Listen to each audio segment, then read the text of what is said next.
Next Level Mindset, bringing you another powerful and positive video. Some research that I've done. So I went to Google, I checked out the whole scenery. Now check out what it says. What does YouTube say? It says, what does it mean if my channel gets most of its views from returning viewers?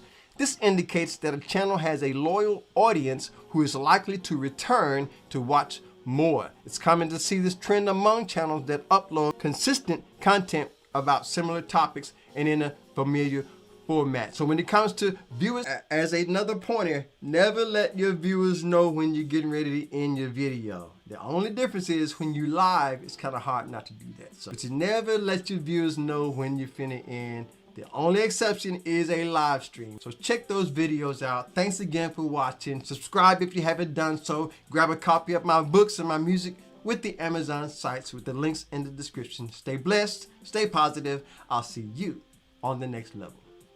Peace.